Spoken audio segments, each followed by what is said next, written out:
এবং এই মুহূর্তের সবচেয়ে বড় খবর, বাংলার মুখ্যমন্ত্রীর কড়া বার্তা, 24 ঘন্টার মধ্যে বড়সড় পদক্ষেপ নবান্নের। সাংসদ অনন্ত মহারাজের বঙ্গবিভূষণ কাড়ল বাংলা সরকার। নেতাজিকে নিয়ে অপপ্রচার এবং কুৎসা রটানোর অভিযোগে বৃহস্পতিবার নবান্ন থেকে শুভেন্দু অধিকারীর হুঁশিয়ারি ছিল, বাংলায় নেতাজিকে কোনোভাবেই অপমান নয়, আমরা এখানে এটা কোনোভাবেই বরদাস্ত করব না। নেতাজির ছবি বিকৃত করে অপপ্রচার, সাইবার সেলকে তদন্তের নির্দেশও দিয়েছেন তিনি এবং দোষী সাব্যস্ত হলে কড়া ব্যবস্থা স্পষ্ট করেছিলেন শুভেন্দু। তারপর বৃহস্পতিবারই উত্তর দিনাজপুর থেকে একজন গ্রেপ্তার হয়েছে এবং এবার স্বঘোষিত মহারাজ অনন্ত মহারাজের বঙ্গবিভূষণ কেড়ে বার্তা রাজ্য সরকারের। এবং আপনাদের জানিয়ে রাখি, 21শে ফেব্রুয়ারি অনন্ত মহারাজকে বঙ্গবিভূষণ সম্মান দিয়েছিল তৎকালীন তৃণমূল সরকার। মাত্র 6 মাসের মধ্যেই সেই সম্মান ফিরিয়ে নেওয়া হলো এবং সম্প্রতি নেতাজিকে নিয়ে বিজেপির রাজ্যসভার সাংসদ অনন্ত মহারাজের করা মন্তব্যকে কেন্দ্র করে তোলপাড় হয়েছিল রাজ্য রাজনীতিতে। বিভিন্ন জায়গাতে এফআইআর দাখিল করা হয়েছিল এবং ব্যাপক চর্চা ছিল এই বিষয়টিকে নিয়ে, যে কেন নেতাজিকে এইভাবে কুমন্তব্য করার পরেও তিনি সাংসদ একজন, তিনি কিভাবে এই মন্তব্য করতে পারেন।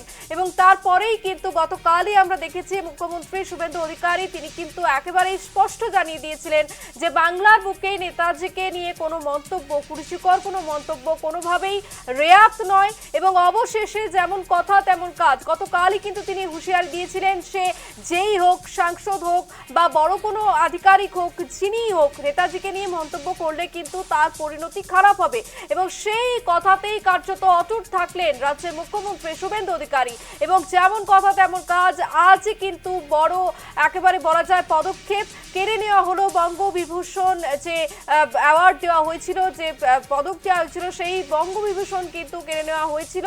এবং ইতিমধ্যেই রাজ্য সরকারের তরফ থেকে একটি বিজ্ঞপ্তিও জারি করা হয়েছে এবং সেখানে পরিষ্কার জানানো হয়েছে যে সেই বঙ্গবিভূষণ যে দেওয়া হয়েছিল সেই বঙ্গবিভূষণ কেড়ে নিয়ে এলো রাজ্য সরকার।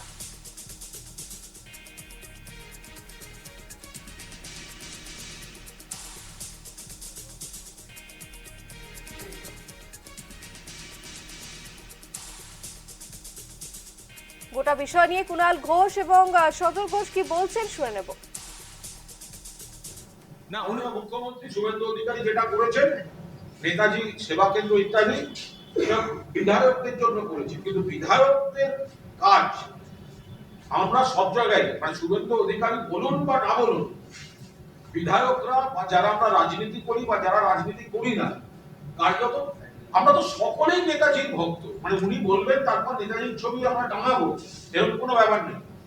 সংসদে এমপিরা সেক্রেটারিয়েট বা অফিস চালাবার জন্য যে আর্থিক সাহায্য পায়, এমএলএদের সেটা থাকা উচিত। তার সঙ্গে কোনো শর্ত আরোপ করা বাঞ্ছনীয় কিনা সেটা দেখা উচিত, কিন্তু নেতাজির ছবি সব জায়গায় রাখা না। আর রাতে প্রশাসনিক পদক্ষেপের কথা বলেছেন নেতাজিকে অপমান করলে, সেই বিষয়টা নিয়ে কি বলবেন? এবং ওটাটা হয়েছে কয়েকদিন ধরে, এই অনন্ত মহারাজ যেটা চালিয়ে যাচ্ছেন। যেদিন প্রাক্তন মুখ্যমন্ত্রী মমতা বন্দ্যোপাধ্যায় শ্যামবাজারে গেছেন, বর্তমান মুখ্যমন্ত্রী এবং সরকার তারপর সেই ধাক্কা খেয়ে জেগে উঠেছেন যে ব্যবস্থা নেওয়া উচিত। অনন্ত মহারাজ যখন থেকে এই ধরনের কথাবার্তা বলে যাচ্ছেন, নেতাজিকে অপমান করে যাচ্ছেন, তখনও পর্যন্ত কিন্তু বিজেপির কোন নেতা, কোন সরকার, কোন মুখ্যমন্ত্রী একটি শব্দ বলেন। মমতা বন্দ্যোপাধ্যায় যখন শ্যামবাজারে নেতাজির মূর্তিতে মালা দিতে গেলেন এবং প্রতিবাদ করলেন, তারপর এখনকার রাজ্য সরকারের ঘুম ভেঙেছে। তাকে সাধুবাদ জানাবো। সঙ্গে সঙ্গে গ্রেপ্তার হয়েছে অনন্ত মহারাজেরও মহারাজ, এবার তারও বক্তব্য এদিক ওদিক হচ্ছে। শুনুন, নেতাজিকে নিয়ে কিছু বললে বাঙালি কেন, ভারতবর্ষের কোন মানুষ সেটাকে ভালো চোখে দেখতে পারে।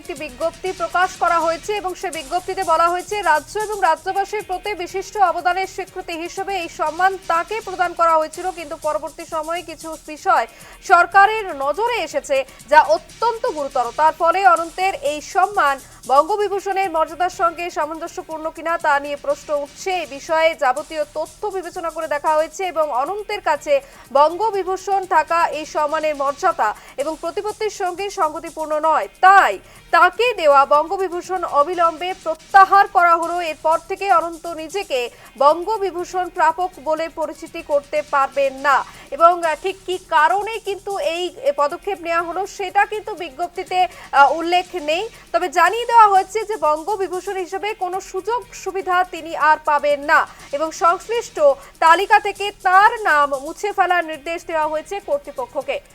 যে খবর উঠে আসছে এই মুহূর্তে বড় খবর, নেতাজির কে অবমাননা এবং নেতাজিকে কুরুচিকর মন্তব্য এবং তারপরেই কার্যত বঙ্গবিভূষণ কার্লো শুভেন্দু সরকার। গতকালই কিন্তু বলা হয়েছিল, মুখ্যমন্ত্রীর তরফ থেকে কড়া বার্তা দেওয়া হয়েছিল, তার 24 ঘন্টার মধ্যেই কিন্তু বড়সড় পদক্ষেপ নবান্নের। আরো বিস্তারিত জানবো, আমাদের সঙ্গে সরাসরি রয়েছে ফোন লাইনে আমাদের প্রতিনিধি রণজয় মুখার্জি। রণজয়, যে খবর উঠে আসছে এই মুহূর্তের বড় খবর বলা যায় যে সাংসদ অনন্ত মহারাজের বঙ্গবিভূষণ কেড়ে নিল বাংলা সরকার। আমরা গতকালই শুনেছি শুভেন্দু অধিকারী তিনি বলেছেন যে কোনোভাবেই রেয়াত করা হবে না এবং তার 24 ঘন্টার মধ্যেই কড়া পদক্ষেপ। দেখো, আজকে নবান্নের তথ্য সংস্কৃতি দপ্তরের তরফ থেকে নোটিফিকেশন করে অনন্ত মহারাজের যে বঙ্গবিভূষণ সম্মান দেওয়া হয়েছিল, রাজ্যের সর্বোচ্চ সম্মান, মমতা বন্দ্যোপাধ্যায় মুখ্যমন্ত্রী থাকাকালীন গত বছরই এই সম্মান দিয়েছিলেন অনন্ত মহারাজকে, গত বছর 2025-এর ফেব্রুয়ারি মাসে, এবং সেই সম্মান কেড়ে নিল রাজ্য সরকার। রীতিমতো বিজ্ঞপ্তি জারি ইতিমধ্যেই করা হয়ে গিয়েছে। বঙ্গবিভূষণ তার যে খেতাব ছিল সেই খেতাব কেড়ে নেওয়া হলো রাজ্য সরকারের তথ্য সংস্কৃতি দপ্তরের তরফ থেকে। এবং তুমি জানো যে এই অনন্ত মহারাজ বেশ কিছুদিন ধরে দেশপ্রেমিক, ভারতবর্ষের প্রত্যেকটা মানুষ যাকে সম্মান করে, পুজো করে, আন্তরিকভাবে শ্রদ্ধা করে, সেই সুভাষচন্দ্র বসু সম্পর্কে, নেতাজি সম্পর্কে অপমাত্রাকর, শিকর মন্তব্য লাগাতার ভাবে তিনি করে খেয়েছেন। বিজেপির রাজ্যসভার সাংসদ, কিন্তু তা সত্ত্বেও একজন হাইলি একজন জনপ্রতিনিধি হয়েও, দেশের রাজ্যসভার সাংসদ হয়েও তিনি তার কায়েমি স্বার্থের জন্য নেতাজি সুভাষচন্দ্র বসুর নামে কালিমালিপ্ত করে গিয়েছেন, লাগাতার ভাবে কালিমালিপ্ত করে গিয়েছেন এবং তার বেশ কিছু অনুগামী তারই পথ অনুসরণ করে নেতাজি সুভাষচন্দ্র বসুকে কালিমালিপ্ত করেছেন বিভিন্ন সোশ্যাল নেটওয়ার্কিং সাইটে। গতকাল প্রথমে বিধানসভায় মাত্রাস্ত্রক দিলেন মুখ্যমন্ত্রী শুভেন্দু অধিকারী। নেতাজির নামে প্রত্যেকটা কনস্টিটিউয়েন্সিতে সেবা সমিতি তৈরি হবে এবং সেখানে ধুতি পাঞ্জাবি পরিহিত নেতাজি সুভাষচন্দ্র বসুর ছবি রাখতে হবে, তবেই প্রত্যেকটা কনস্টিটিউয়েন্সির বিধায়করা 30,000 টাকা করে পাবেন। দুপুর বেলায় এই মাত্রাস্ত্রকের পরেই মুখ্যমন্ত্রী সন্ধেবেলা নবান্ন থেকে ঘোষণা করলেন যে চূড়ান্ত ভাবে প্রশাসনিক পদক্ষেপ নেওয়া হবে। নেতাজি ভারত সন্তান, বাঙালি, দেশপ্রেমিক, এই দেশপ্রেমিকের নামে যদি কোথাও অসম্মান হয়, কোন রকম কুরুচিকর মন্তব্য হয়, তাহলে কিন্তু রাজ্য সরকার থেমে থাকবে না। প্রশাসন তার কাজ করবে, আইন সবার জন্য সমান। এবং শুভেন্দু অধিকারী তিনি একটি কথা বলেছেন, সে যেই হোক না কেন, যত বড় নেতাই হোক না কেন, যেই স্তরের জনপ্রতিনিধি হোক না কেন, যদি এভাবে অসম্মান করা হয় নেতাজির মতো দেশপ্রেমিককে, তাহলে কিন্তু আইনের পথেই চলবে।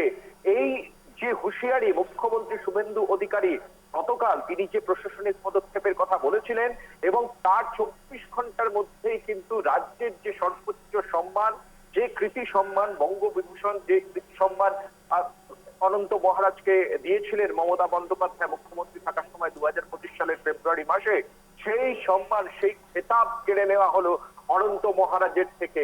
অত্যন্ত গুরুত্বপূর্ণ বিষয়। সামনেই 15ই আগস্টের আগে নিজের কায়েমি স্বার্থের জন্য অনন্ত মহারাজ তিনি উত্তরবঙ্গ থেকে যেভাবে নেতাজির সমালোচনা করছেন, কুরুচিকর মন্তব্য করছেন, অবমাননাকর মন্তব্য করছেন, এবং সেই জায়গা থেকে রাজ্যের মুখ্যমন্ত্রীর প্রশাসনিক পদক্ষেপ নেওয়ার হুঁশিয়ারির 24 ঘন্টার মধ্যে অনন্ত মহারাজের রাজ্যের সর্বোচ্চ সম্মান বঙ্গবিভূষণ খেতাব কেড়ে নেওয়া কিন্তু যথেষ্ট তাৎপর্যপূর্ণ, যথেষ্ট উল্লেখযোগ্য ঘটনা বলেই মনে করছে রাজনৈতিক মহল। একেবারে রণজয়, তুমি যেমনটা বললে যে বড় পদক্ষেপ এবং 24 ঘন্টার মধ্যে বড়সড় পদক্ষেপ নেওয়া হয়েছে, কোনোভাবেই কিন্তু রিয়াক্ট করা হবে না, সেই জায়গাতেই কিন্তু অনড় থাকলেন মুখ্যমন্ত্রী শুভেন্দু অধিকারী। এবং এরপর আর কি কি পদক্ষেপ নেওয়া হয় এই বিষয়ে সেদিকে আমাদের নজর থাকছে। তবে আপাতত ধন্যবাদ রণজয়।